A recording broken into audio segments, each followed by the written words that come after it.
Jean-Claude Masse. Son nom restera attaché au premier scandale des prothèses mammaires en France. Fondateur de la société PIP, il est décédé ce jeudi matin. Son avocat, maître Yves Haddad, l'a annoncé à Nice matin. Âgé de 79 ans, Jean-Claude Masse est décédé dans une clinique alors qu'il subissait une intervention médicale dont il ne s'est pas réveillé, a expliqué son conseil au quotidianisme. Alors que l'ANSM vient d'interdire les prothèses mammaires texturées fortement soupçonnées d'avoir causé des cancers, les prothèses PIP, ou polyimplant prothèses, avaient fait scandale du fait de la terrible tromperie qu'elles comportaient. En 2010, une inspection de l'Agence de sécurité sanitaire, diligentée par la Food and Drug Administration dans les locaux varois de la Société de la Seine-sur-Mer, avait révélé que les poches fabriquées pour remplacer ou augmenter les seins étaient remplies d'un gel élaboré en toute illégalité et en dépit des normes sanitaires. Des dizaines de milliers de femmes dans le monde portaient des prothèses PIP. Le PDG, ancien commercial dans le secteur agroalimentaire, a été directement mis en cause pour avoir concocté, année après année, le cocktail le plus rentable. Lorsque l'affaire a éclaté, la société était devenue une 4e acteur mondial du secteur en facturant à bas prix ses produits à des chirurgiens esthétiques et réparateurs. Le premier procès a réuni tellement de victimes que le tribunal correctionnel de Marseille a été transféré pour l'occasion au parc des expositions. Le 2 mai 2016, face à plus de 2600 victimes, Masse avait été condamné en appel à 4 ans de prison ferme et 75 000 € d'amende, tromperie aggravée et escroquerie. Il avait perdu en cassation en septembre dernier et n'avait pas été incarcéré. Il continue d'être inquiété dans 2 procédures pénales en lien avec PIP. Avec son décès, les poursuites à son égard s'éteignent. Qui est donc ce Jean-Claude Masse qui fut à l'origine du scandale des prothèses PIP du nom de la société qu'il avait créée?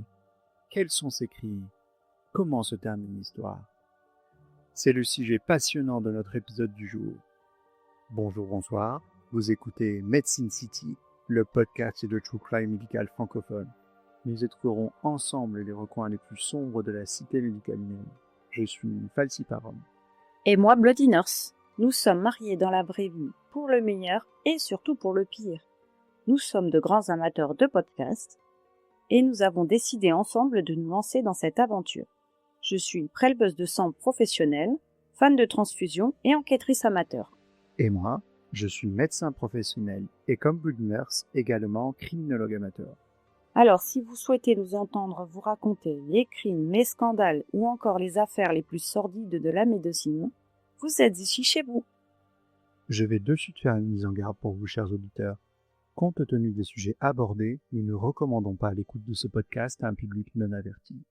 Nous essayerons de vous prévenir des moments les plus difficiles, même si l'idée n'est pas de faire dans le sensationnalisme. Ou le partage de recettes funestes. Non, ça c'est sûr, c'est pas un blog de cuisine ici. Mais sur ce Bloody Nurse, ne serait-il pas temps d'enfiler nos blouses, nos stétos, et nous plonger dans l'univers aussi fascinant que sombre de la santé humaine et de ceux qui la pratiquent? Allez, Falsiparum, allons-y.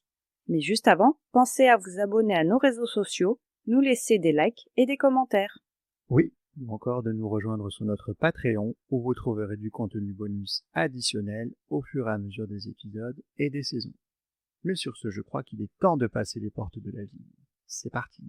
Et bonjour, bonsoir Bloody Nurse, comment tu vas ce soir? Ça va très bien, on est en vacances, enfin, les enfants sont en vacances. Eh, c'est ça, hein, ils commencent gentiment leurs vacances, nous pas totalement quand même. On a enfin reçu notre conteneur qui arrive de la Réunion. 4 mois quand même. 4 mois, ça a été très long. Sans casse. Sans pas trop de casse, quoi. Pas trop de casse, effectivement. Donc voilà. Tout refonctionne, on commence à retrouver nos affaires, ça c'est plutôt pas mal. Ouais. Écoute, moi j'ai envie de faire un salut tout particulier à Christelle et Marie-Pierre qui nous ont laissé de jolis commentaires cette semaine. Ouais. L'une pour nous dire, les deux pour nous dire qu'elles appréciaient notre travail et l'une pour nous dire qu'elle appréciait particulièrement les petites histoires courtes qu'on mettait en ce moment sur Instagram. Alors si vous n'avez pas encore, oui, sur Instagram et Facebook, mais je les publie, c'est vrai, plutôt d'emblée sur Instagram. J'oublie un peu des fois Facebook. Non mais moi je repartage à chaque fois. Donc. Voilà, donc n'oubliez pas qu'on a nos comptes de réseaux sociaux et donc à l'occasion du mois d'Halloween, le mois d'octobre, Je vous ai concocté une petite histoire courte par jour, ça tient en une page. L'idée, c'est de mêler les thématiques de la fantasmagorie, du spooky, et de l'univers de Medicine City. Donc chaque jour, une petite histoire de notre univers et qui va vous faire gentiment frissonner jusqu'à Halloween. Et que je découvre tous les matins, moi aussi, avec vous autres. Ouais, ce sont des créations exclusives que je vous ai créées, que je vous ai écrites le mois passé. En préparant ce mois-ci, je les ai d'ores et déjà toutes programmées, et donc jusqu'au jour d'Halloween, vous aurez une histoire par jour. Et moi, j'aimerais rajouter, je fais quelques publications en rapport avec Halloween, justement. On aimerait faire un épisode d'Halloween, un peu un bonus, quoi, avec des histoires un peu, on va dire, qui font un peu frissonner, alors qui font pas forcément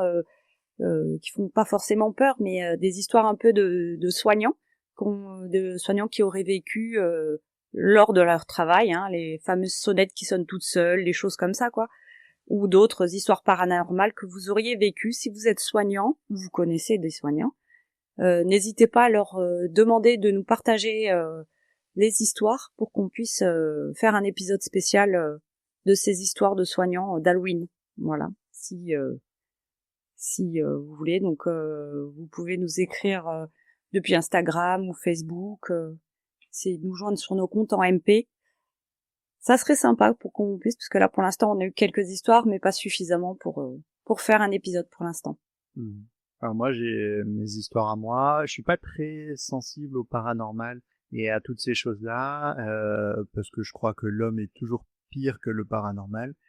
Mais j'ai quelques histoires qui peuvent faire vraiment peur et des moments où ça a été un peu particulier. Donc je vais essayer de me poser à l'écriture de ces histoires-là. Moi, j'ai pas eu grand-chose. J'ai eu une histoire, en tout cas que je me rappelle. Pareil, je dois pas être trop sensible. Mais il y en a une seule dont je me souviens, quoi. Et je me devais aussi, parce que c'est une promesse que j'ai faite, d'expliquer pourquoi je m'appelle Falciparum. Alors, Ça, c'est Marie-Pierre de Québec, c'est ça? Je ne sais plus qui est-ce qui nous a demandé ça, mais effectivement, à plusieurs reprises, on m'a demandé pourquoi je m'appelais Falciparum et pourquoi j'avais choisi ce nom-là. Marie-Pierre, ouais, c'est ça. Alors déjà parce que j'ai choisi le pseudonymat pour travailler sur cette type de création là. C'est toujours plus facile en lien avec nos des engagements et ce qu'on a par rapport à l'ordre des médecins ici, ça, de travailler sous pseudonymat plutôt que sous ma vraie identité, même si c'est relativement facile à réidentifier. C'est toujours facile de toute façon à identifier. Et la deuxième chose, c'est que Falciparum, c'est un nom choisi. Falciparum c'est du latin et ça veut dire en forme de faux. La faux telle que porte la faucheuse, l'instrument avec lequel on fauche les blés. Et donc le symbole de la mort, puisque dans la vraie vie, moi je suis médecin de soins palliatifs et de soins de support oncologique, et que j'ai énormément de gens qui considèrent que faire ça, c'est être médecin de la mort, voilà. Limite, je me balade dans les couloirs avec ma faux sur l'épaule, ce qui est pas du tout le cas. Donc c'est un clin d'œil à ma profession et c'est un clin d'œil à ce qu'on dit de ma profession. C'est un clin d'œil aussi à ce que voilà, au fait que je travaille souvent avec des patients qui sont juste avant la fin, pas que, mais c'est comme ça. Et c'est aussi en lien avec le fait que le Plasmodium falciparum est un des germes les plus meurtriers qu'il soit, et que je voulais donc le Plasmodium falciparum, c'est le parasite qui cause le paludisme chez l'homme, et que le paludisme est littéralement un des plus grands meurtriers humains qui était donné de connaître dans l'histoire de l'humanité. Donc un pseudonyme qui me va, je pense, pas trop mal. Moi qui côtoie souvent la mort, que ce soit professionnellement ou par cette petite activité annexe d'étudier la criminologie, la criminalistique, les différentes affaires un peu sordides de la médecine. Voilà, donc je suis Falciparum. Voilà, un blast bien plus cortiqué que Bloody Nurse, qui est beaucoup plus simple à comprendre. Beaucoup plus premier degré. Voilà, c'est ça. C'est ça. Bon, écoute, je pense qu'il est temps de commencer notre histoire, même si je t'ai déjà un peu teasé toute la fin de Oui. l'histoire. Tu sais exactement comment ça va se finir, quoique pas totalement. Tu vas voir que c'est un peu plus compliqué que ça et encore beaucoup plus frustrant que l'accroche ne le laisse penser. Donc tu te souviens du scandale des Ah prothèses ben, PIP?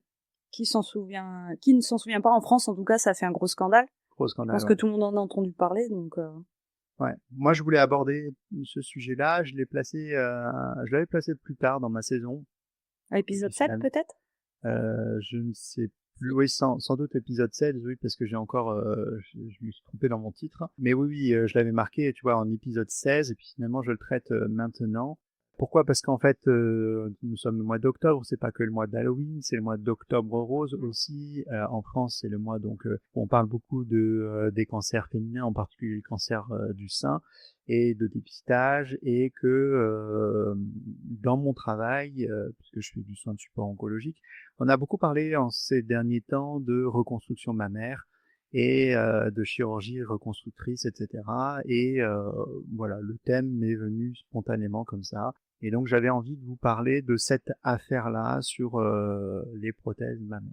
Alors, on va commencer un petit peu à reprendre une historique sur la naissance et expansion de PIP, Mhm. polyimplant prothèse, et je vais vous expliquer un petit peu d'où c'est venu.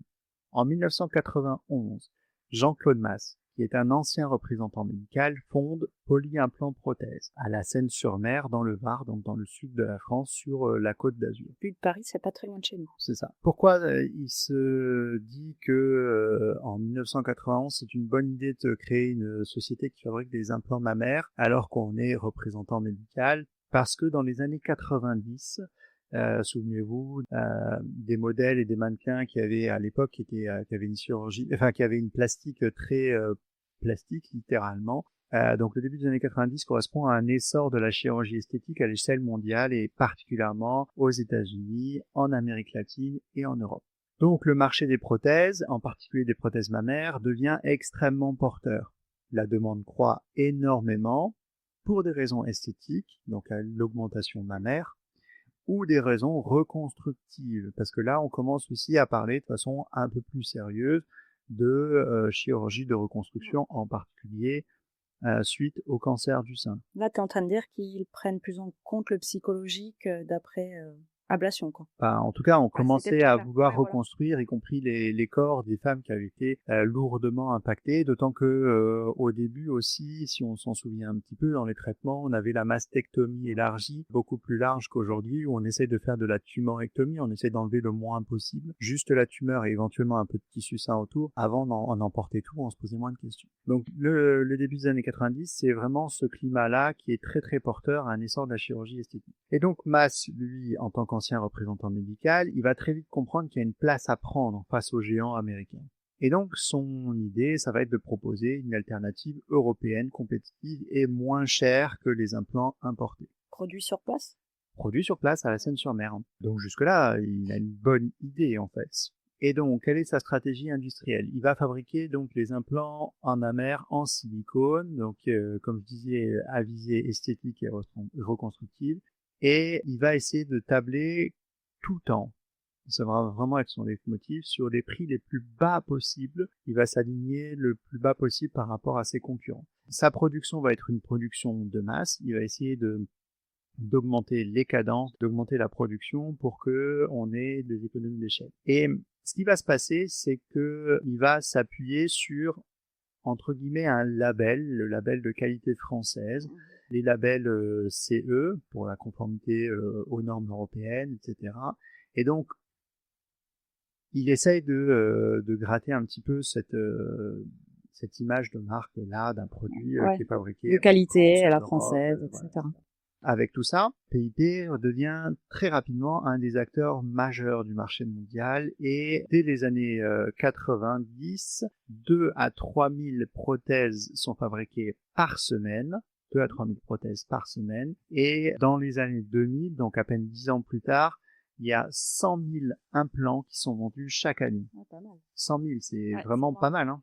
j'ai une question. Est-ce que, hormis les prix bas par rapport aux concurrents, il apportait une innovation technique Alors, par rapport au reste des autres fabricants mondiaux? 2, je te répondrai 2, mais je t'en parlerai plus tard. D'accord, ok.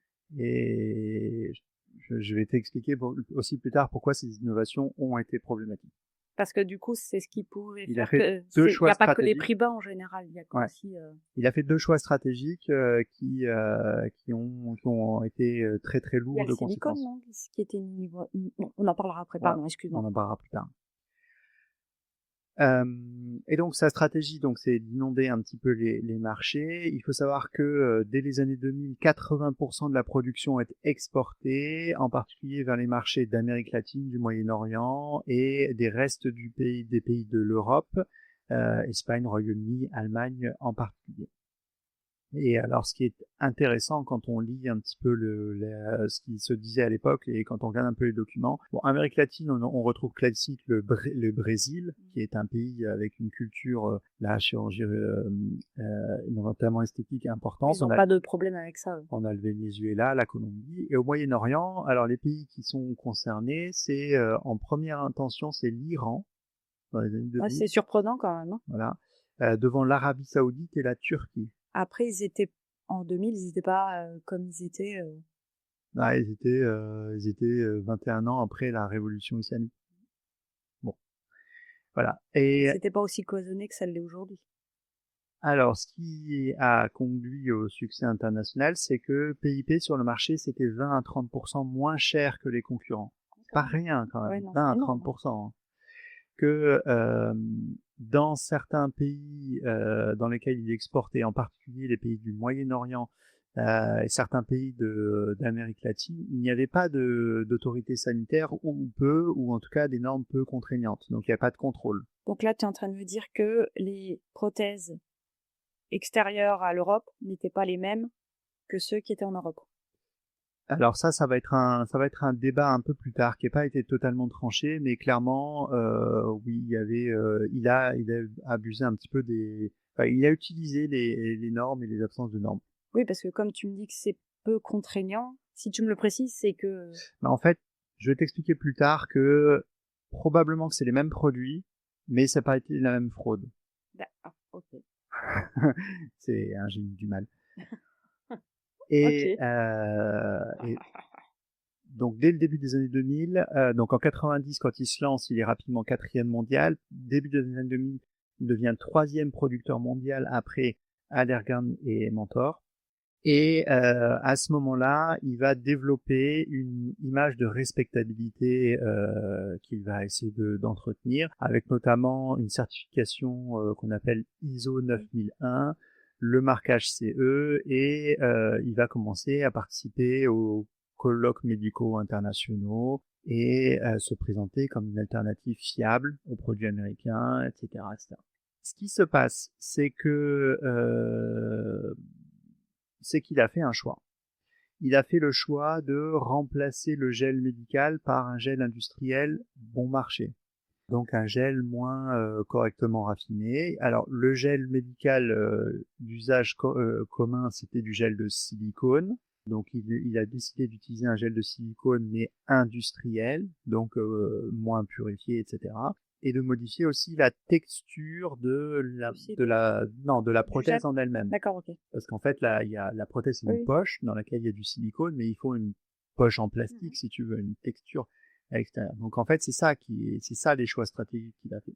Mais très vite, dès le début des années 2000, donc là on est vraiment 10 ans après sa commercialisation, là où on est en plein boom, il y a quand même quelques chirurgiens plasticiens, donc les chirurgiens qui font de la médecine esthétique, qui constatent pendant les opérations ou juste après un taux de rupture qui est anormalement élevé.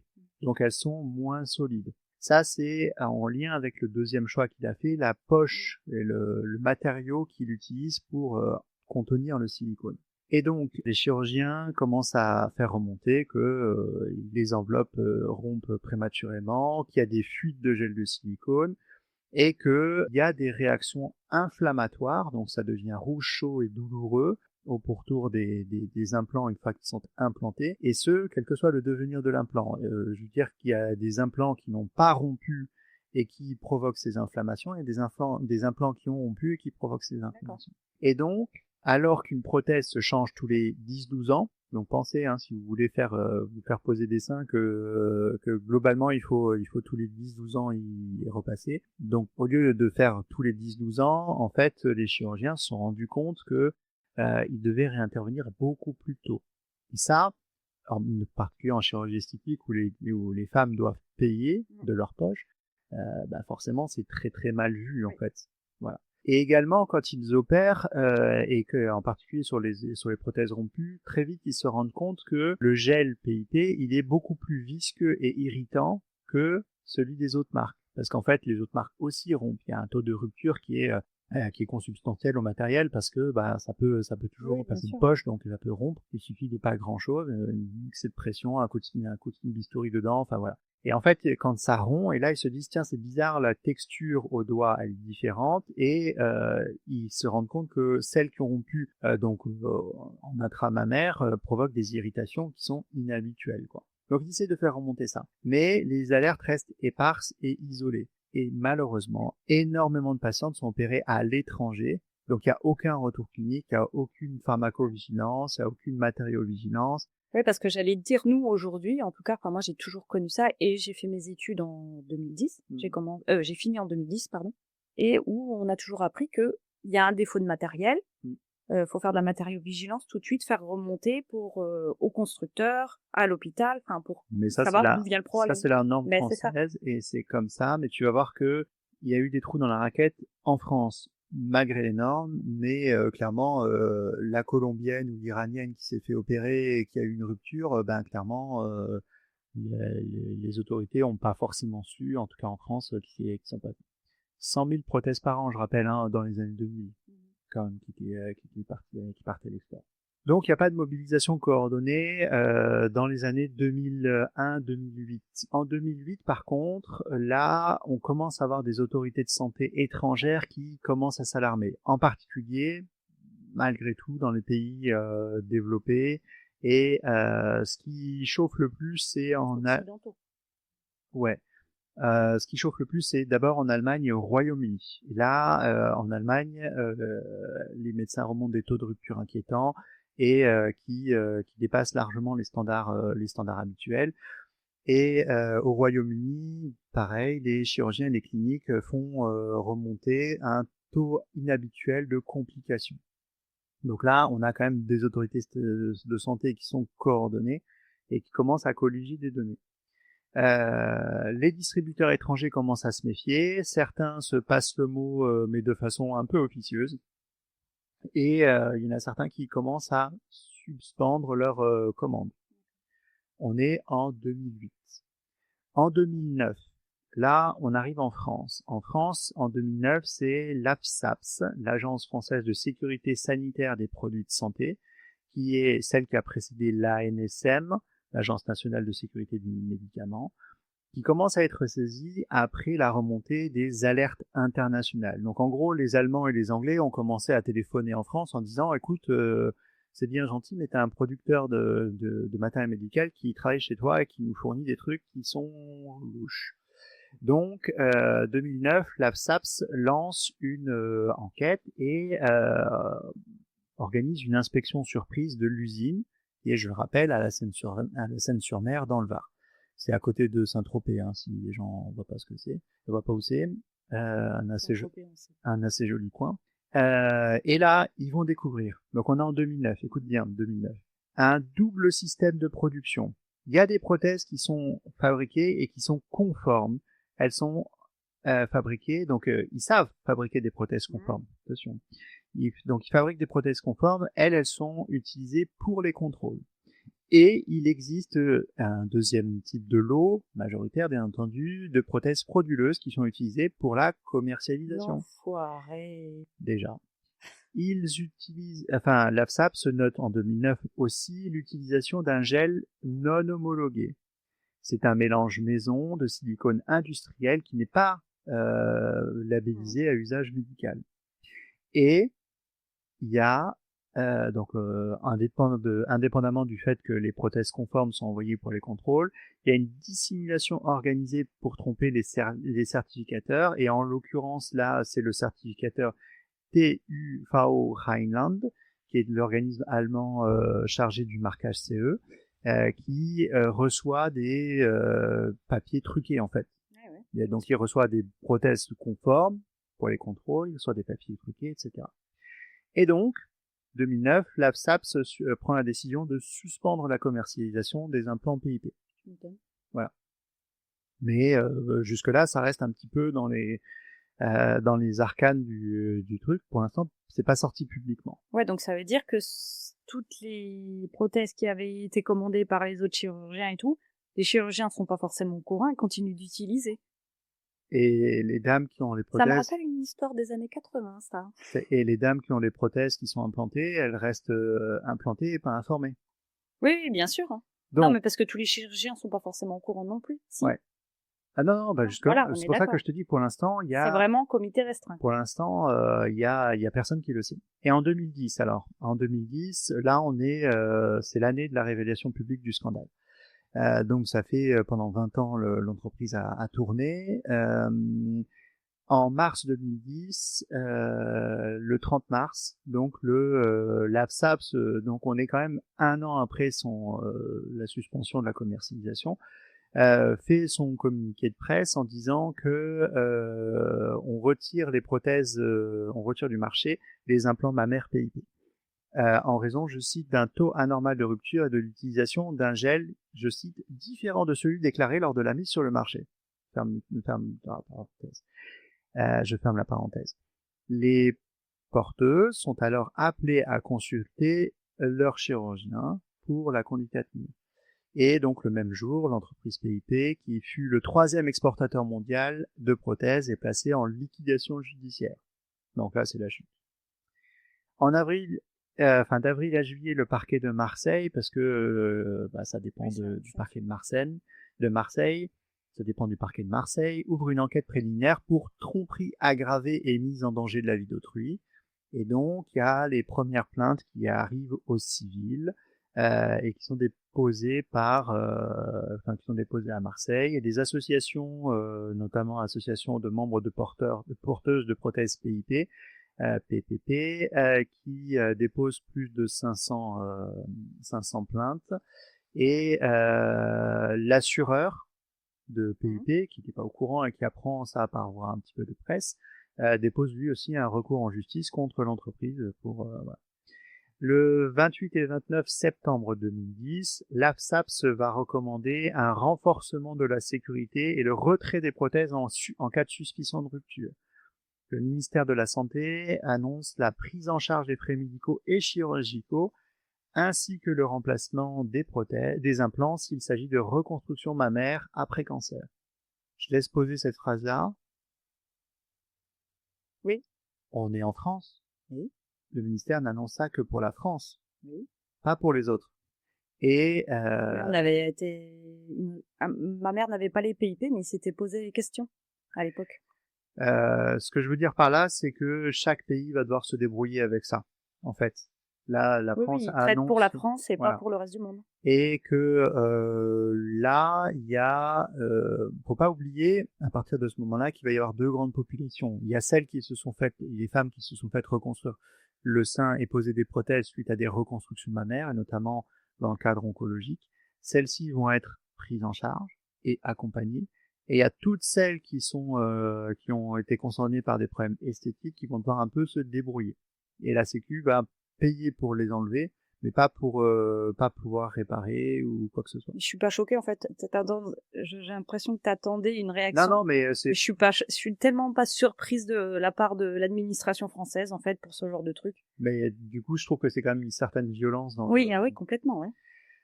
Le 19 novembre, il y a donc une plainte officielle de l'association PPP contre l'organisme de certification allemand TUV Rheinland, qui avait donc utilisé le gel qui avait certifié le gel utilisé par PIP, et les distributeurs de prothèses PIP, donc les revendeurs entre guillemets, vont à leur tour également porter plainte contre le certificateur. En 2011, donc l'année d'après, on commence à avoir des décès suspects suite à la diffusion de l'information, on se dit tiens, il y a des porteuses de prothèses qui sont mortes dans des conditions un peu suspectes. Voilà, on est au-delà de la rupture de la poche, quoi. Voilà. Le 21 novembre 2011, on a un premier signalement à Marseille d'une femme ayant développé un lymphome après la rupture d'une de ses prothèses PIP. Et comme le scandale est devenu un scandale médiatique, forcément ça monte en mayonnaise. Et je vais reparler tout à l'heure du lymphome et en aïoli si tu veux. Et je vais reparler un petit peu tout à l'heure du concept de lymphome après exposition au silicone. Le 8 décembre 2011, on a l'ouverture à Marseille de la première information judiciaire contre X pour blessure et homicide involontaire. Pourquoi contre X? Enfin, je veux dire, on savait très bien que c'était le directeur de la... Alors c'est l'intitulé un peu générique parce que il était pas sûr que ce soit lui qui ait donné tous les ordres. A posteriori, on le sait, mais On peut pas porter plainte contre une entreprise? C'est possible, ça, il me semble. Bah, en l'occurrence, ça permet à la justice de travailler de façon un peu sereine sans devoir se focaliser sur quelqu'un. Parce que si tu portes plainte contre quelqu'un, elle se focalise sur ce quelqu'un. Elle regarde pas le reste. Et donc, cette première information judiciaire fait suite au dépôt d'une plainte d'une mère porteuse d'une prothèse de PIP qui est décédée d'un cancer en 2010 dans le Gers. Et il se met en place dans la foulée un comité de suivi réunissant les autorités sanitaires, les professionnels de santé, les sociétés savantes et les associations de patients. Donc en gros, on crée une veille spécifique pour essayer de recueillir un maximum de retours terrain, et en particulier des pires, hein, ceux qui provoquent des complications sanitaires majeures, voire des décès. Le 23 décembre 2011, les autorités sanitaires françaises recommandent aux porteuses de se faire retirer leur prothèse à titre préventif. Là, on évolue un petit peu dans la doctrine. Tout à l'heure, je disais qu'en fait, la recommandation initiale, c'était attention, s'il y a un risque de rupture, faites-vous les retirer. S'il y a un risque de rupture, sauf qu'en fait, une fois que tu as la prothèse dans ton sein, tu sais pas s'il y a un risque de rupture ou pas. Enfin, sauf si t'es catcheuse ou j'en sais rien, quoi, tu vois. Mais globalement, c'est incertain. Et donc là, un peu plus d'un an plus tard, le 23 décembre 2011, donc t'apprends ça à l'avant-veille de Noël, hein, c'est cool. Là, ils disent, ok, le risque est tel qu'il faut vous les faire retirer, même s'il n'y a pas a priori de risque de rupture. Et pourquoi ils font ça? Parce qu'en fait, il y a 8 cas suspects de cancer qui ont été signalés par ce système de veille qui a été mis en place spécifiquement au-dessus. Et donc, donc l'APSAPS en particulier invoque, je cite, des risques bien établis de rupture et de réaction inflammatoire. Le Brésil va inviter les 25 000 porteuses de prothèses PIP du pays. Donc là, on est juste au Brésil, il y a 25 000 femmes qui sont porteuses de prothèses PIP à consulter les médecins. Et dans la foulée, la Finlande et l'Italie préconisent, elles, une surveillance. Petite question. Donc, du coup, il y a le risque de rupture et donc, du coup, de cancer lié à la Je vais en parler plus tard. T'as anticipé ma question, tu vois de quoi je parle? Ouais, je vais en parler plus tard des risques. Là, je finis le côté judiciaire et le lendemain, donc suite à la publication de l'avis, de la recommandation AFSAPS, le 24 décembre, la Caisse nationale d'assurance maladie, la CNAM, annonce qu'elle va elle aussi porter plainte au pénal, pour tromperie aggravée et escroquerie. Là, on commence à avoir pas mal de choses qui pointent contre la société Polyimplant Prothèse. Le 27 décembre, ça accélère pas mal là quand même. Hein. Ouais, complètement. Là, c'est la FDA américaine donc la Food and Drug Administration, qui fait état de graves violations dans le processus de fabrication constatées dès les années 2000. Et là, ils vont envoyer une inspection. Ils avaient envoyé à l'époque, une inspection dans l'usine PIP. Et ils ont rien dit, quoi. Ils ont supprimé du paysage américain, en fait. Mais est-ce qu'ils ont prévenu Voilà. Donc, c'est joli de faire ça plus de 10 ans après, quoi. C'est ça. Dans la foulée, le Venezuela propose le retrait gratuit des implants défectueux. Ah, ben voilà. Voilà. Le 28 décembre, l'avocat de 4 porteuses de prothèses PIP annonce qu'il engage un recours civil contre l'organisme allemand TÜV contre les chirurgiens esthétiques de ces femmes pour manquement à leur devoir d'information. Donc là, maintenant, on n'attaque plus seulement la société qui fabrique, le certificateur, mais aussi les chirurgiens qui ont posé, qui sont réputés avoir eu connaissance de ces problématiques-là et avoir donc manqué à leur devoir d'information. Donc ça attaque à tout va. Hein, sur l'année entre 2008 et 2009, du coup. Oui, sur Voilà. ça. Ouais. Et le 30 décembre, donc là, ça s'est passé vraiment, le mois de décembre a été très très chargé. L'AFSAPS annonce avoir enregistré 20 cas de cancer chez des femmes porteuses de prothèses PIP. Alors, c'est corrélation, causalité, etc. Ils ont simplement vu que chez les personnes qui étaient surveillées parce que porteuses de prothèses PIP, il y avait 20 personnes qui avaient développé des cancers. Ça ne veut pas forcément dire qu'il y a un lien entre les prothèses PIP et les cancers, mais il se trouve que. Mais comme il y a un doute, forcément, le doute doit bénéficier au. Donc, ils annoncent avoir enregistré 24 cancers, mais ils précisent de suite qu'aucun lien de cause n'a été établi pour autant. Le 30 décembre, donc à peine 3 jours après avoir annoncé, que la FDA ait annoncé les graves violations, le Brésil va interdire la commercialisation des enfants PIP sur son territoire. Donc là, on est déjà 2 ans après la suspension de l'activité et il restait des stocks. Et donc, en fait, à partir de ce moment-là, on peut plus les utiliser.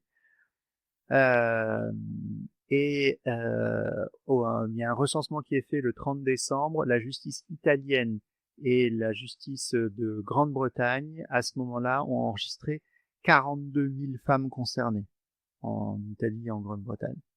Donc, ils commencent à lancer des enquêtes. C'est énorme, hein, on est sur 300 000 femmes en tout, hein, sur toute l'histoire. Donc, au final, on aboutit à un retrait complet et officiel des prothèses PIP du marché. Il y a, bon an, mal an, toutes les patientes qui sont informées du risque de rupture. Et si tu as bien entendu, j'ai eu aucune donnée sur ce qui s'est passé, par exemple, au Moyen-Orient, en Iran, etc. Hein. Là, autant dans les pays européens, américains, etc., on arrive à peu près à savoir ce qui s'est passé. Moyen-Orient, j'ai rien fait. Et petit à petit, donc chaque pays va organiser une surveillance renforcée des porteuses. Et je me suis trompé parce qu'en fait, je t'ai dit 300 000 femmes tout à l'heure, mais en fait, c'est 400 000 concernées dans le monde, dont un dixième en France à peu près, 30 à 40 000 en France. Donc on est sur une fraude sanitaire de très très grande ampleur. Alors, Jean-Claude Masse va reconnaître lui-même lors de ses auditions qu'il s'agissait, je cite, d'une fraude volontaire et organisée. Ah oui, okay. Voilà, et qui était justifiée par des économies de production. Aïe, aïe, aïe. C'est un salaud magnifique. Ah oui, non, mais en plus, bon, en même temps, ça serait compliqué de dire que non, j'étais pas au courant, mais bon. Ah non, il est vraiment tout organisé, mais on va parler un petit peu de son profil et puis de tout ça. Mais alors, tu vas me dire, mais pourquoi, alors que les premières anomalies sont sorties moins de 10 ans après les prothèses, et puis dès 2001, il y avait quand même des chirurgiens qui se sont dit, il y avait des choses. Comme je disais, en fait, les cas s'étaient dispersés, aucune donnée centralisée, et puis il y avait toujours cette dualité il y a un côté sanitaire, donc la reconstruction mammaire, et d'un côté l'esthétique qui est entre guillemets marginal en médecine et qui est pas vraiment prise en compte, tu vois, quand il y a des complications de médecine esthétique, ouais. Et donc il a fallu vraiment attendre que ça se cristallise à la fin des années 2000, 2008, 2009 et 2010 pour que ça soit rendu public. Je suis pour le fait qu'on soit naturel, mais si on a nécessité de faire de la chirurgie esthétique, à un moment donné, voilà, c'est comme ça, quoi. Enfin, il y a beaucoup de gens beaucoup de gens, pas tant que ça, mais tu peux pas dire que c'est de l'esthétique, on est d'accord, mais ça reste de la médecine parce que ça fait un bien-être psychologique aussi. Mmh.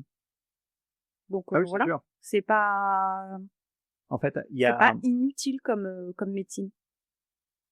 ouais, enfin, ça, il y a quand même pas mal de dérives, mais oui, Oui, non, mais on est d'accord, mais tu vois ce que je veux dire? Il y en a pour qui c'est une réelle nécessité, quoi. je suis d'accord. Il y a pas que les seins, il y a plein d'autres choses. Je suis d'accord. Mais après, c'est vrai que là où il y a là où il y a un bénéfice attendu sur la qualité de vie ou sur le moral, etc., on est plus sur la reconstructrice, la chirurgie reconstructrice, que l'esthétique. Bon, après, ça c'est un débat qu'on va pas trancher ici, je pense pas.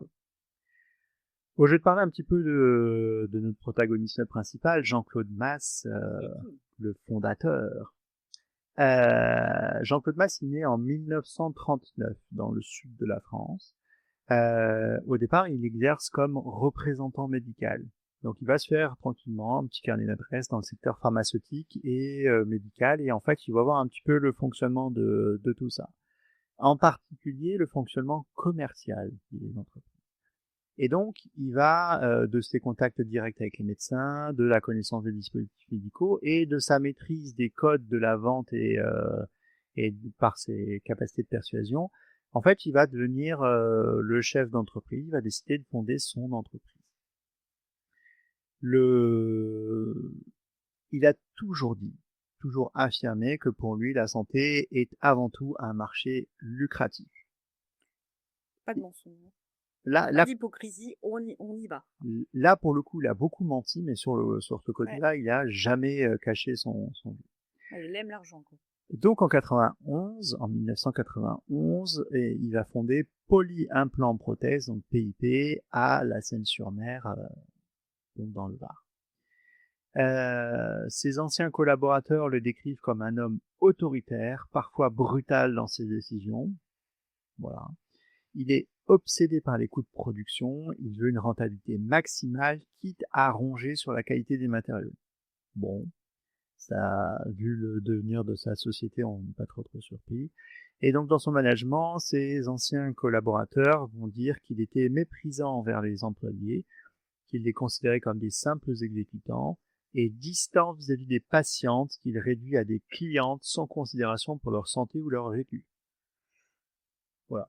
Déjà, ça pose un petit peu le personnage et ça explique pourquoi il a utilisé ce genre de produits pour les vendre Tu autant. peux parler de cliente pour la chirurgie esthétique, mais pas pour de la reconstructrice, ça c'est sûr. En fait, c'est un vendeur de dispositifs médicaux, alors pour Ouais. lui, il vend quoi. Comme s'il vendait des bonbons. Ouais. Et ben en fait, pour lui, c'est vraiment un produit industriel comme un autre en fait. Donc, ce qu'il va faire, c'est donc il va chercher à maximiser les marges à tout coup, et il a trouvé que acheter du silicone médical ça coûte cher, donc pourquoi pas acheter du silicone industriel qui est parfaitement similaire selon lui dans les indications. Du silicone, sauf qu'en fait, Bah ouais, mais c'est pas la même chose. Enfin, c'est pas fait pour la peau. ouais. Mais le silicone médical, en tout cas qui a passé les habilitations pour devenir homologué, il coûte 10 fois plus. Bah oui. Donc Mais c'est forcément. celui qui l'a donné, qui l'a montré pour l'homologation, j'imagine. Alors rien qu'avec ça, en fait, il économisait plusieurs millions d'équivalents euros maintenant, parce qu'à l'époque on était en francs, mais plusieurs millions d'euros par an. Et ça lui a permis donc d'atteindre un delta de prix par rapport aux concurrents qui faisaient correctement les choses de l'ordre de 20 à 30%, ce qui est vraiment beaucoup sur un marché aussi serré. Mais les concurrents à l'époque, dans les années 90, du coup, ils se sont pas posé des questions sur le fait que ça soit aussi peu cher. Bah si, mais Ils n'ont pas été des alerteurs en disant mais attendez, c'est pas normal. alors j'ai il y a certaines sources que j'ai lues qui disent que la FDA, quand elle est venue inspecter les entrepôts de la Seine-sur-Mer et qui a alerté, je vais dire, en local aux États-Unis, c'était un peu piloté par les entreprises américaines qui justement disaient attention, il y a un gars qui casse le marché et voilà. Euh, c'est pas impossible. D'accord. C'est pas impossible, mais parce que bah après on est dans les secrets et puis dans les échanges de bons procédés d'entreprises industrielles. Hein. Bon, voilà, ça fait partie du jeu. Il va devenir très riche, Monsieur Mas, avec tout ça, parce que son but dans la vie, c'est de devenir très riche, quelle que soit la mise en danger ou les risques qu'il faisait courir aux patients. Il veut sa maison à côté de celle de Brigitte Bardot à Saint-Tropez, quoi. C'est ça. Et c'est un homme dont le cynisme a été assumé, mais jusqu'au bout. Il sera mis en garde à vue en 2010. Il n'a jamais cherché à nier la fraude. Au contraire, il va la reconnaître froidement. Il dit, pendant son audition, oui, j'ai organisé une fraude industrielle. Oui, j'ai délibérément utilisé un gel non homologué. Oui, j'ai sciemment trompé les organismes certificateurs. Et il rajoute, dans des déclarations qui m'ont complètement choqué l'opinion, les contrôles, je m'en foutais complètement. Je savais que c'était pas conforme, mais c'était moins cher. Bon, au moins, ça facilite les choses. Hein. Voilà, absence totale de remords, complètement. Pas de problème. Et donc, forcément, dans les médias, et c'est aussi pour ça, je pense qu'on s'en rappelle beaucoup, parce que moi, je me rappelle de cette image d'un type, mais vraiment puant comme on peut imaginer, cupide, indifférent au sort des patientes, vraiment moralement corrompu comme on n'est pas censé l'être dans un monde sanitaire ou qui navigue pas loin de la santé, quoi. Et il va ressortir dans beaucoup d'articles et de présentations vraiment comme une image caricaturale d'un criminel en col blanc avec une personnalité froide, méprisante, prête à sacrifier vraiment la santé publique pour son enrichissement personnel. On aurait tué sa mère, quoi. Ouais. Ce qui fait que Mas, très vite, en 2010, est arrêté et est mis hors d'état de nuire. Par contre, la recherche des responsables va pas s'arrêter là. En 2012, le 2 janvier, le plus grand distributeur de produits chimiques allemand du monde, l'allemand Brenntag, qui admet avoir fourni du silicone industriel à PIP, parce qu'il fallait bien quelqu'un qui fabriquait le silicone. Mais quelque part, ce silicone. Voilà. Lui a été aussi incriminé en disant, bah en fait, vous avez vendu sciemment à quelqu'un que vous saviez fabriquer des implants médicaux et pourquoi vous avez pas arrêté. Et pour le coup, ils vont être poursuivis. Eux, ils vont échapper aux problèmes judiciaires parce que finalement, c'était les fournisseurs, j'allais dire, primaires et bon, tu n'es pas forcément responsable de ce que les gens font de ton produit. Le 3 janvier, le ministre de la Santé de l'époque, qui s'appelait Xavier Bertrand, le ministre de la Santé français Xavier Bertrand, qui indique avoir demandé des enquêtes à la Direction générale de la Santé et donc à l'AFSAPS pour déterminer s'il y avait été défaillance dans le système de contrôle qui avait permis à PIP de commercialiser ses prothèses. Et à l'époque, il était favorable à une enquête parlementaire qui était demandée par une députée. Et là, je rejoins ton point que tu m'as demandé tout à l'heure, est-ce qu'il y a eu des trous dans la raquette au niveau des systèmes de surveillance? Et en fait, de cette enquête-là, enfin de ces enquêtes-là demandées par le ministère de la Santé de l'époque, on va s'apercevoir que finalement, il y avait des trous dans la raquette. Et que, indépendamment du système de fraude organisé, puisque on a vu qu'ils fabriquaient des prothèses pour les tests qui étaient conformes, donc celles-là, ils les envoyaient en contrôle, mais une fois que l'ensemble des prothèses étaient mises sur le marché, il est censé y avoir un système de vigilance, pharmacovigilance, matériaux-vigilance, etc., qui fonctionnait pas bien à l'époque. Et ça va être mis à jour grâce à ces enquêtes-là. Mais on est en 2012, tu vois. Pour ça, tu disais tout à l'heure, quand on a fait nos études, etc., on a appris à être vigilant et à faire remonter. Ben en fait, c'est en partie à cause de ça qu'on s'est amélioré ou qu'on a durci un petit peu la vigilance en lien avec le matériel médical. Je me souviens plus si c'était aussi marqué, mais ça commence à faire vieux, 15 ans quand même, la fin de mes études. Je sais qu'à l'école, on nous disait de faire remonter ce genre de choses, il me semble, mais je sais que, tu vois, des fois, quand on a des problèmes au niveau hospitalier, on se demande toujours, ah, ça, est-ce que tu crois qu'il faut le faire remonter? Tu vois, on se pose toujours la question. Donc en 2012, en janvier, donc après, on a tout un tas d'articles qui sortent les uns après les autres pour dire ce que parce que Jean Colmas a été très bavard hein, pendant tout le temps où il a été en procès ou autre. Le pauvre petit.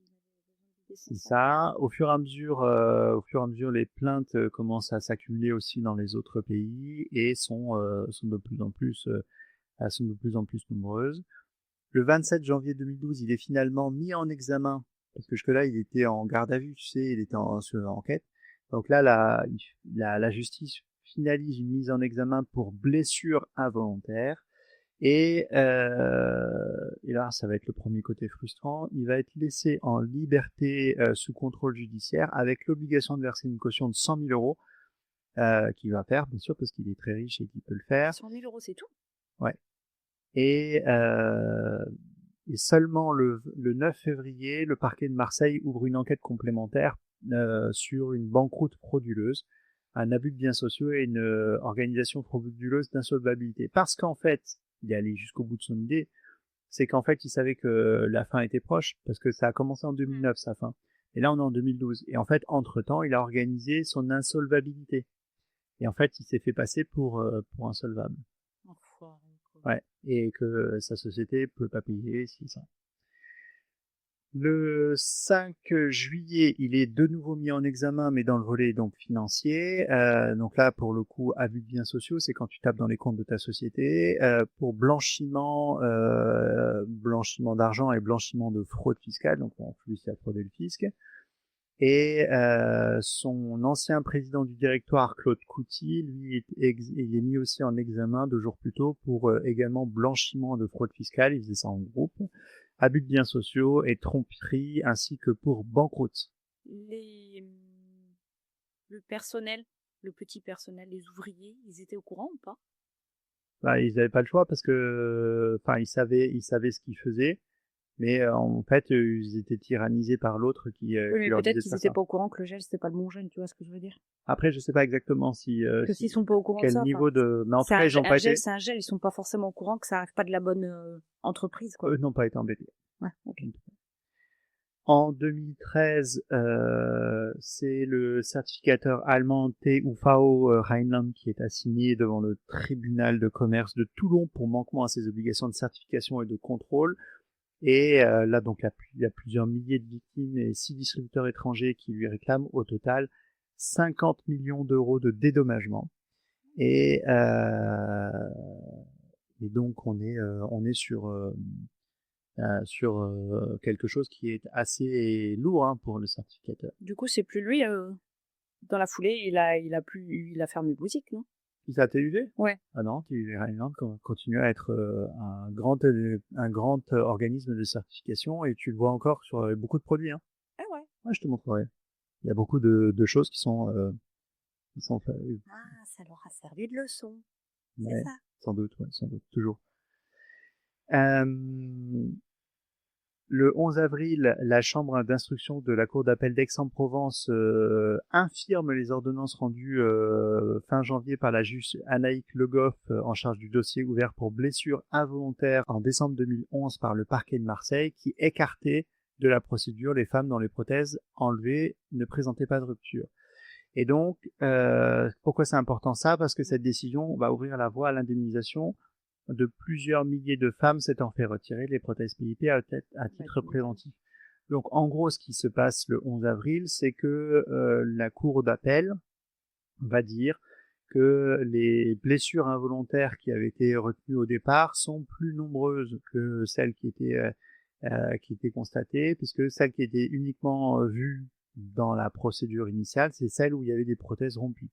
Et là, en fait, la chambre d'instruction va dire non, toutes les prothèses, même celles qui n'ont pas été rompues et qui ont été retirées par précaution, sont concernées. Donc finalement, ça fait plusieurs milliers de femmes qui sont concernées en plus. Le procès finalement s'ouvrira le 17 avril devant la 6e chambre du tribunal correctionnel de Marseille et Mas va finalement être condamné à 4 ans de prison ferme pour fraude aggravée et 75 000 euros d'amende. Seulement 4 ans? 75 000 euros d'amende? 75... C'est de la fraude en fait. Je suis choquée. Ouais. Mais il y a un peu plus choquant encore. Ah, punaise, c'est possible. Bon, Ok. finalement, ouais, je vais y revenir tout à l'heure. Jean-Claude Masse va finir par mourir en 2019 à l'âge de 80 ans.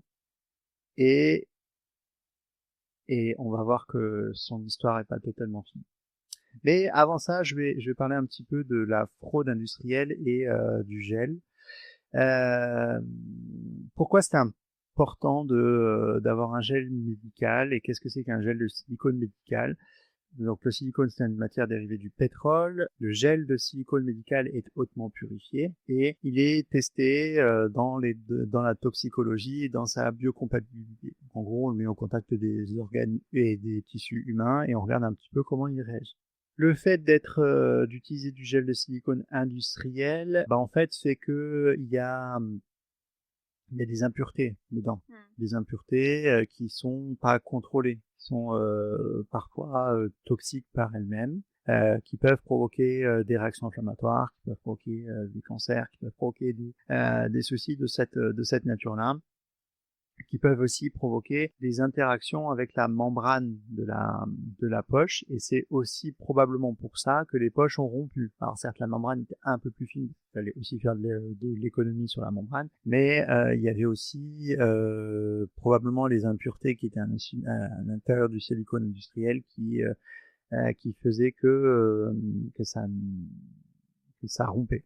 Mais après, j'imagine qu'il y en a qui passaient à travers la membrane sans que ça rompe et qui provoquaient quand même des cancers, non? Non, parce que dès qu'elle passe à C'était travers ça la tout à membrane, l'heure, ça se... Alors, bah, je vais y venir sur les cancers. Je suis pas encore. Et alors, ce qui est intéressant, enfin, j'ai fait un petit topo là sur le système de dissimulation parce que je voulais voir un peu comment ça se passait. Et en fait, comme je disais, il y avait deux types de lots. Il y avait un lot de façade et un lot réel. Le lot réel était donc celui qui était diffusé à la commercialisation, et le lot de façade, c'était ceux qui étaient envoyés donc aux inspections. Euh, alors, ce qui est intéressant dans l'histoire, et devrait plus se passer aujourd'hui, en tout cas ce qui normalement a été changé depuis, c'est que les inspections étaient plutôt volontaires, étaient enfin, organisées, annoncées. Et donc forcément, ils pouvaient sortir entre guillemets le bon lot, le bon carton, et puis dire bah voilà, regardez, oh, bah, le lot est conforme quoi. Alors qu'une vraie inspection qualité, c'est tu prends au hasard et tu regardes un petit peu ce qui se fait. Ouais, moi j'ai vécu ça dans mon dernier emploi. Voilà, et donc c'est l'eau de façade. Enfin, c'était pas annoncé, ça, je veux dire. Ouais. Et alors il y avait aussi dans les locaux visiblement un système de stock caché au sein de l'usine. C'est-à-dire qu'en fait, et là ça rejoint un petit peu ce que tu disais, c'est que les employés devaient forcément savoir parce qu'en fait il y avait un double système de stockage en fait, un peu comme un vrai trafiquant de drogue ou quelque chose, tu vois. Ils savaient ce qu'ils produisaient bien, ils savaient ce qu'ils produisaient mal et ils mélangeaient pas les deux et ça c'était caché. Enfin, tu vois, c'était euh, et donc, ce qui se passait, c'est que ils avaient aussi une double comptabilité. Donc, non seulement ils faisaient ça sur le matériel, mais aussi sur les papiers. Et donc, on estime a posteriori que 70% de la production était frauduleuse. 70. Ah ouais. Voilà. Et ça a permis comme ça de tromper les autorités pendant plus de 10 ans. Euh, Il y a aussi donc toute une mise en scène qui était faite. Hein. Il y avait les bons entre guillemets salariés qui étaient utilisés. Il y avait les bons lots qui étaient mis en place. Et comme je te disais, les contrôles étaient programmés à l'avance. Tout le monde avait le temps de se préparer quoi. Comme la certification dans les établissements de santé français.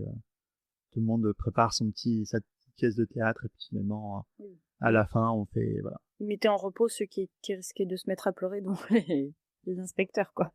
C'est ça, c'est ça. Euh, voilà. Et donc ce qui nous a amené tranquillement à avoir 400 000 femmes, 400 000 femmes dans le monde qui ont été concernées par des prothèses qui ont été posées, enfin des prothèses PIP qui leur ont été posées. La majorité, parce qu'en fait, on peut se poser aussi des questions sur est-ce que c'était majoritairement de l'esthétique ou majoritairement de la reconstruction. La très très grande majorité l'ont été pour des raisons esthétiques. Et donc en l'occurrence des augmentations mammaires et une part non négligeable concernait des reconstructions, comme je l'ai dit tout à l'heure. Ce qui s'est passé dans l'organisme en fait, quand il y avait une prothèse et comme le gel altérait les membranes, généralement les prothèses PIP survivaient moins de 5 ans, là où une prothèse normale survit normalement 10-12 ans. Et quand elle le fuyait, ça provoquait des douleurs de l'œdème, des rougeurs et ce qu'on appelle une fibrose capsulaire, c'est-à-dire une formation d'une coque dure et douloureuse autour de l'implant. Ça, c'est quand le gel se répandait. Mais il y avait aussi l'utilisation d'une membrane texturée, donc avec qui n'était pas lisse, mais avec une texture particulière, une granulosité autour. Et ça aussi, ça a provoqué des inflammations et des rougeurs dans le tissu, indépendamment du fait que le gel avait fuité ou pas. Et quand le gel fuitait, en fait, ça diffusait, donc on est au niveau du sein. Il faut imaginer que la prothèse, elle occupe le volume du sein et que ça peut fuiter immédiatement autour de la prothèse, donc dans le sein, mais aussi atteindre ce qu'on appelle les ganglions lymphatiques, notamment sous l'aisselle. Les ganglions, c'est des petites boules qu'on peut sentir sous la peau, donc en axillaire et voir un peu plus loin, un peu plus descendre un peu plus bas. Et ça, c'est des complications qui sont plus difficiles à traiter, mais un peu plus en évolution loco-régionale, quoi. Et indépendamment de ça, finalement, quand ça a commencé à sortir dans la presse, il y avait quand même une angoisse psychologique de j'ai une épée de Damoclès au-dessus de la tête, qu'est-ce qui va me tomber dessus, quoi. Et alors là, je vais parler un petit peu du spectre du cancer, parce que je parlais de l'angoisse inhérente au fait d'avoir une prothèse qui peut rompre à n'importe quel moment et donner des complications, et ci et ça. Et puis surtout parce que je pense que les autorités ont entretenu, en tout cas bien aidé à l'élargissement de ce spectre-là de cancer, parce que très vite ils ont annoncé le nombre de cancers quasiment unité par unité, surtout au début, quoi. On disait attention, il y en a 8, puis après il y en a 20, etc. Non, alors les expertises officielles n'ont jamais, que ce soit mené par l'ANSM, la nouvelle APSAPS, quoi, l'Institut national du cancer, les agences européennes, n'ont pas trouvé de preuves scientifiques formelles et directes de lien entre les implants PIP et les cancers. Par contre, il y a eu des cas isolés de lymphome, d'adénocarcinome qui ont alimenté un climat d'inquiétude et alimenté un doute scientifique raisonnable. Et ça a provoqué ça. Et alors, pourquoi c'est plausible qu'on parle de cancer et de lien avec un gel de silicone industriel non médical. Ce qu'on sait, c'est que donc ce gel était plus visqueux, était moins purifié, était porteur de choses à l'intérieur de composants à l'intérieur qui étaient non identifiés ou non identifiables, ou en tout cas pas quantifiables, voilà, potentiellement des cancérigènes par eux-mêmes. Et donc, quand les prothèses PIP ont été retirées, on a vu des réactions inflammatoires locales plus importantes que dans n'importe quelle autre prothèse. Donc, il y a un surrisque mécanique et inflammatoire lié à la qualité intrinsèque du gel et à la perméabilité des enveloppes. Sur le plan toxicologique, il y a eu des études qui ont été menées au Royaume-Uni, en Australie et en France, et les études qui ont utilisé le gel PIP des prothèses frauduleuses n'ont pas démontré de cytotoxicité ou de génotoxicité dans les concentrations qui étaient utilisées dans les prothèses PIP. La cytotoxicité, c'est la toxicité sur les cellules. Donc comment ça peut affecter les cellules, que ce soit cytotoxicité en les tuant ou en modifiant leur génome. Et la génotoxicité, c'est quand il y a des atteintes de l'ADN, et c'est typiquement ce qui peut évoluer vers des cancers. Donc ça a été fait, vu au Royaume-Uni, en France, en Australie, et on n'a pas vu de cytotoxicité ou génotoxicité. Mais c'est pas pour autant qu'il n'y a pas de problématique, parce que ça c'est in vitro et in vivo, c'est toujours un peu différent ce qui se passe à l'intérieur de l'organisme, où on peut réagir un peu différemment. Ce qui se passe, c'est que il y a eu deux grands types de cancers qui ont été évoqués. Le premier, c'est forcément le cancer du sein. Ça se passe au niveau du sein, voir est-ce que s'il n'y a pas un surrisque de cancer du sein quand on a ce genre de choses. Et en fait, là, quel que soit l'endroit, quel que soit le moment, il n'y a eu aucune augmentation du risque de cancer du sein qui a été démontrée chez les porteuses de prothèses PIP, clairement. En tout cas, par rapport aux autres types d'implants ou par rapport à la population générale. Et ça, on a des bilans, que ce soit en Angleterre en 2012, en France en 2011, où on a l'absence claire de surrisque de cancer. Ça ne veut pas dire qu'elles ne développeront jamais de cancer, il n'y a pas de surrisque. Après, il y a un deuxième cancer qui est beaucoup plus porteur de débat, qui est le lymphome, et en particulier un lymphome particulier qui est le lymphome anaplasique à grandes cellules qu'on appelle le BIA-ALCL. Donc les lymphomes, c'est un grand tiroir de maladies qu'on appelle de maladies onco-hématologiques, ce sont des cancers du sang. Et en l'occurrence, c'est une certaine population de globules blancs qui évoluent mal et qui se mettent à proliférer. Voilà. Et donc les lymphomes, ça peut être, comme c'est des maladies des globules blancs, c'est littéralement, ça peut être partout dans le corps. Il n'y a pas d'organe spécifique, parce que le sang est un organe qui évolue dans tout l'organisme. Et donc le lymphome anaplasique à grandes cellules associé aux implants, c'est un lymphome rare qui est lui plutôt associé à certaines enveloppes texturées, et en particulier celle qui est utilisée par certains fabricants. On a eu par exemple un rappel mondial en 2019 à la demande de la FDA des implants Allergan Biocell, parce qu'en fait ils étaient texturés. Et en fait le surrisque serait lié plutôt à la surface de l'implant, qui est pas lisse mais qui est texturé, Parce qu'en fait, dans cette texturation, cette texture tout court, il y a une biocontamination potentielle. Voilà, il y a une contamination de cette zone, quoi. Ouais. Et pour le coup, c'est pas forcément en lien avec le silicone à proprement parler. Voilà. En tout cas, il y a pendant l'affaire PIP, il y aurait eu un seul cas isolé de lymphome anaplasique à grandes cellules associées aux implants sur la période en France notée par les autorités, et aucun excès de risque n'est noté. Mais c'est pas pour autant qu'on n'a pas à quand même douter beaucoup.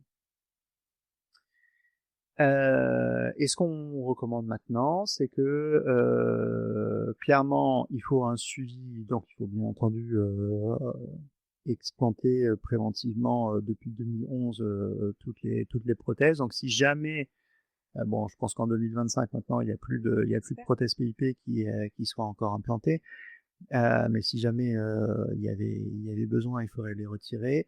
Il faut bien entendu un suivi clinique régulier, et non pas par un problème de surrisque de cancer, mais pour limiter plutôt les complications inflammatoires, mécaniques, etc., qui sont beaucoup plus importantes. Parce que là, pour le coup, ça peut provoquer des douleurs, des rétractions, des choses, des modifications de l'aspect du sein, etc., qui sont certes peut-être moins graves qu'un cancer, en tout cas sur le plan stricto sensu mortel, enfin en tout cas du pronostic, mais clairement au niveau compliqué à traiter en plus. C'est ça. Au niveau de l'Europe, il y a eu des travaux de caractérisation physico-chimique du contenu des prothèses PIP, et ça induit des modifications des règles sur la mise sur le marché des dispositifs médicaux. Et aux États-Unis, ils ont depuis l'histoire des prothèses PIP, fait un gros point focal sur les lymphomes anaplasiques à grandes cellules liées aux prothèses. Et depuis, comme ils sont hyper vigilants sur le problème, c'est comme ça qu'ils ont identifié le problème avec Biocell en 2019 et donc retirer ça. Ils conseillent plutôt des prothèses lisses maintenant que texturelles. Les texturées, elles avaient pour avantage de renforcer la coque, du coup? De tenir mieux, d'adhérer mieux. Au niveau des conséquences en France, comme je disais, en 2010, on a suspendu la commercialisation. En 2011, on a préconisé l'explantation préventive des prothèses militaires. Et après, il y a une prise en charge financière pour les femmes implantées pour une mastectomie, après une mastectomie, pardon. Donc là, elles ont été remboursées intégralement de l'explantation. Par contre, pour les femmes opérées à visée esthétique, le remboursement ne concernait que le retrait, pas la pose de nouveaux implants. Au niveau des conséquences psychologiques, il y avait un sentiment de trahison, corps abîmé. Il y avait eu, comme tu disais, il y a un certain nombre de femmes qui faisaient ça pour retrouver leur estime d'elles-mêmes, et puis là, elles se sont senties vraiment trahies, vraiment, je pense. Il y a eu une multiplication des actions collectives et notamment beaucoup d'associations qui se sont montées de par le monde de patientes porteuses de prothèses PIP. Et on note encore probablement aujourd'hui un traumatisme durable en lien avec ces problématiques-là. Et ça, on retrouve un peu partout. Ce qui a abouti à un certain nombre de réactions et réformes dans les différents pays. En particulier, on a durci le contrôle sanitaire. Ça, on retrouve ce qu'on avait retrouvé dans l'affaire du talcum orange, par exemple. Il faut toujours un gros scandale pour que on se dise, tiens, il faut qu'on renforce la certification. Donc, on a revu complètement les procédures de certification.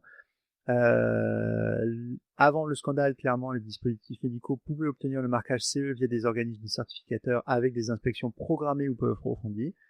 Et maintenant, c'est plus possible, les contrôles sont plus fréquents et parfois inopinés, avec obligation de tests de qualité plus poussés et la mise en place de registres de suivi des implants pour mieux tracer les patientes en cas de problème. Ça n'existait pas en 2010. Il n'existait pas de registre d'implantation de dispositifs médicaux, ce qui sont obligatoires maintenant. La surveillance post-commercialisation a été également accrue, et notamment quand l'ANSM est devenu, quand l'AFSAPS est devenu l'ANSM, avec ce rôle, comme je disais, de vigilance sanitaire. Donc avec des audits complets, des inspections surprises dans les usines, etc. En plus des certificateurs. Donc il y a les certificateurs qui peuvent passer n'importe quand et l'ANSM qui peut décider aussi de contrôler en tant que tel. Et il y a eu aussi de nombreuses campagnes de prévention d'information sur la nécessité d'un suivi régulier, sur les explantations, etc., etc.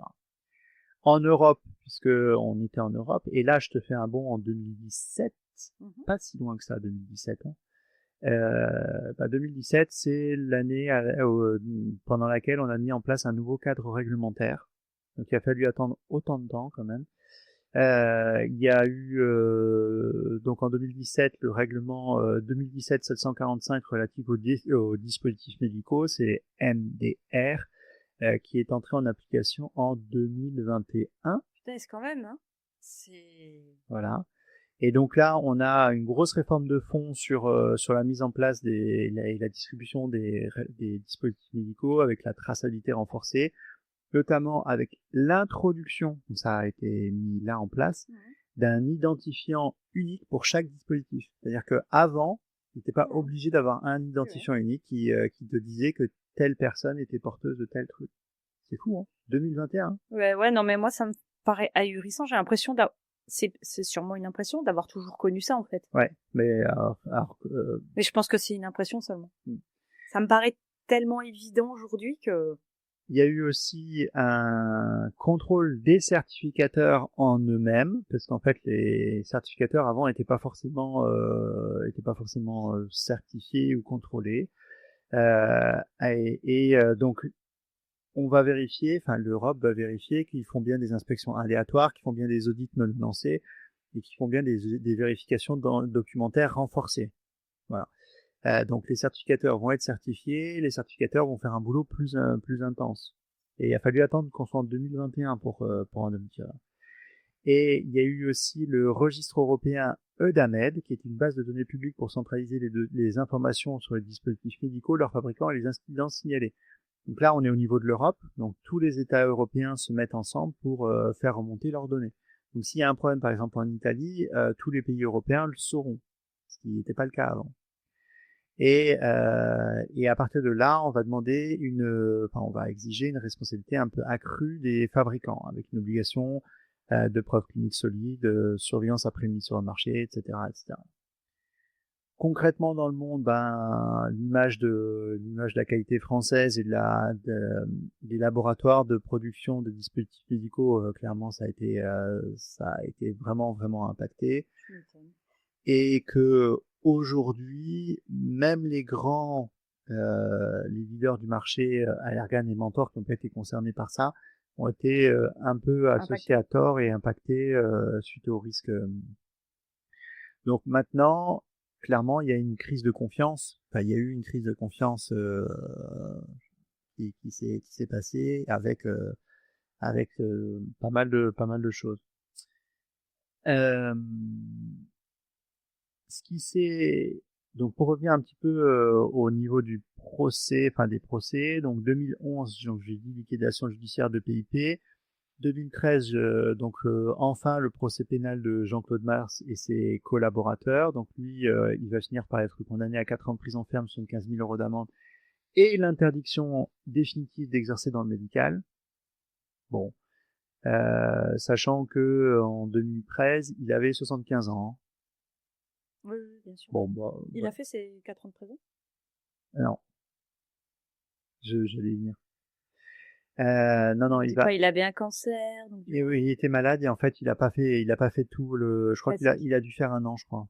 Je crois que j'en parle un peu plus tard, mais je pense qu'il a fait 1 an et voilà. Les autres dirigeants et cadres de PIP vont être reconnus coupables. En l'occurrence, il y avait le responsable qualité et le directeur technique au minimum, et les peines vont de 18 mois à 3 ans de prison. Mais comme c'était la première fois, ils ont souvent été assortis de sursis.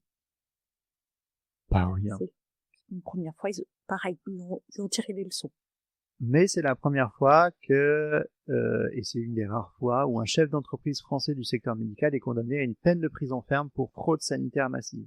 Après, le mec, il s'est pas défendu, il a dit oui, c'est moi, ouais. C'est sûr. Tu sais, en fait, le mec, je pense pas qu'il cherchait vraiment à se défendre, il a dit ouais, bon, ok, j'ai fait de la merde, punissez-moi, quoi. Ah non, alors qu'il y a d'autres, il était fier de son truc. Il y a d'autres entreprises qui auraient ils auraient super avocats en disant non, c'est pas moi, j'étais pas au courant, machin, ils auraient découvert des papiers comme quoi il était au courant, nanani, nanana, ça aurait pris des années. Là, le mec, il a dit ouais, ok, c'est moi. Donc ça facilite vachement la tâche. Ouais. Et là, on va avancer un petit peu, on va aller en 2017, et en 2017 arrive le procès civil contre TÜV Rheinland, donc l'entreprise de certification allemande. Et donc les entreprises cherchaient à obtenir réparation via d'autres acteurs de la chaîne de certification. Et comme c'est TÜV Rheinland qui a failli à sa mission de contrôle en détectant pas la fraude et ça pendant quand même 10 ans, quand même certifié ça pendant 10 ans avant de. En 2017, elle est condamnée par le tribunal de commerce de Toulon à indemniser plusieurs milliers de victimes pour manquement à ses obligations de vigilance. Et elle va verser plusieurs millions d'euros, mais bien entendu, elle va faire appel à plusieurs reprises, qui va retarder le versement des compensations.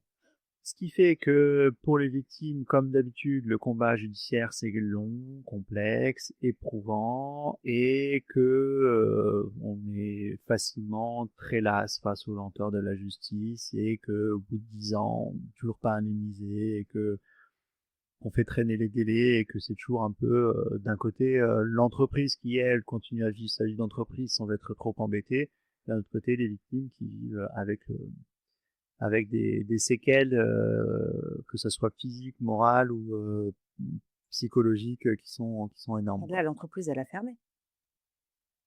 PIP, oui. Enfin, voilà. Mais pas TUVO Oui. Rhineland. Ah oui, PIP, oui, c'est sûr. Enfin, c'est quand même les victimes qui trinquent comme d'habitude. Ouais.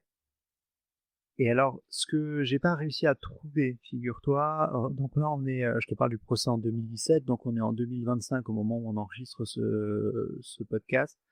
De ce que j'ai vu moi, à ce jour, toutes les victimes n'ont pas été indemnisées correctement. Française. Il y en a françaises, mondiales, tout ça. Enfin, il y en a beaucoup qui n'ont pas été indemnisées, quoi. Et qui sont toujours en cours des démarches pour pouvoir avoir. Il y en a certaines, ouais, qui sont encore en cours D'accord. de démarche. Il y en a certaines qui sont qui se sont lassées et qui ont pas trop de, enfin, qui ont lâché l'affaire, quoi. Voilà, donc c'est ce que je voulais dire un petit peu sur ce dossier-là. Mais avant de finir, avant de passer, de finir complètement cet enregistrement, je voulais revenir un petit peu sur Jean-Claude Masse, et parce que tu me l'as demandé tout à l'heure et je l'ai retrouvé là. Donc en 2013, il est condamné à 4 ans de prison pour tromperie aggravée, 75 000 euros d'amende.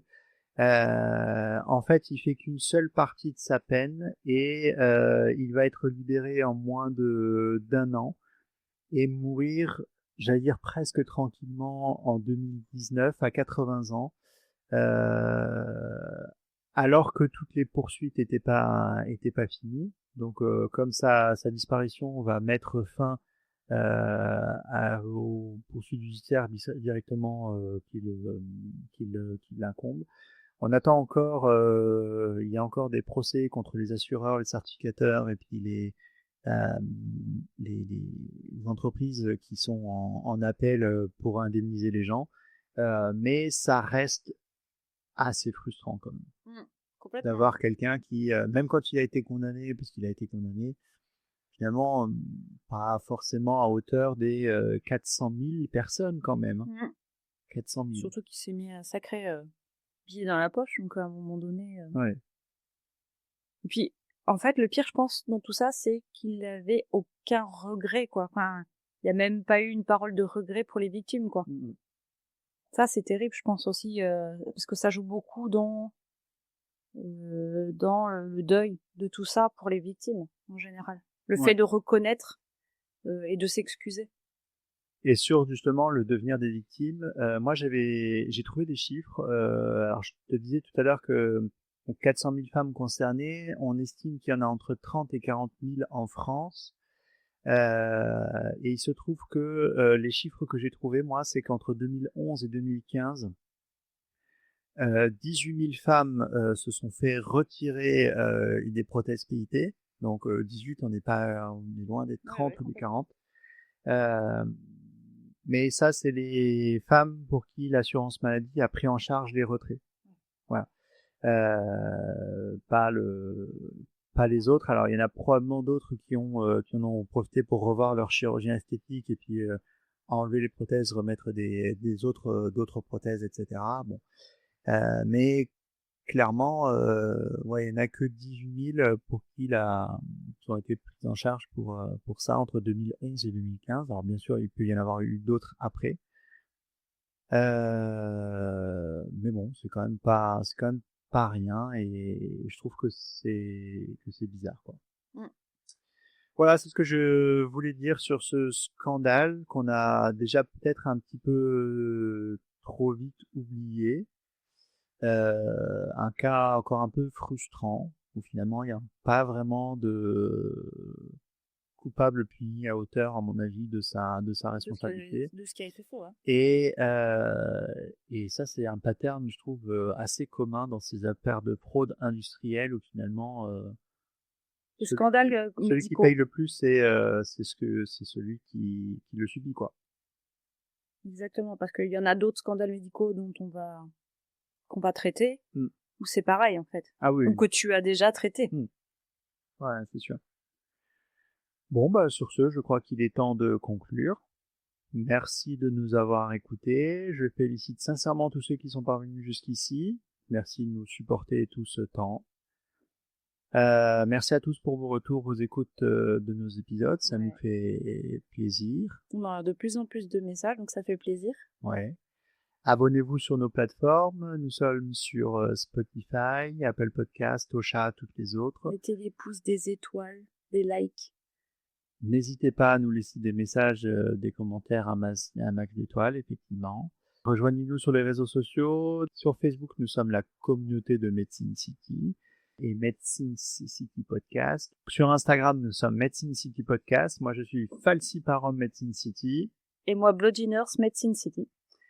Et en ce moment, comme je le disais en introduction, vous avez le droit tous les jours à votre petite histoire un peu spooky pour ce mois fantasmagorique d'octobre qui va nous amener à Halloween.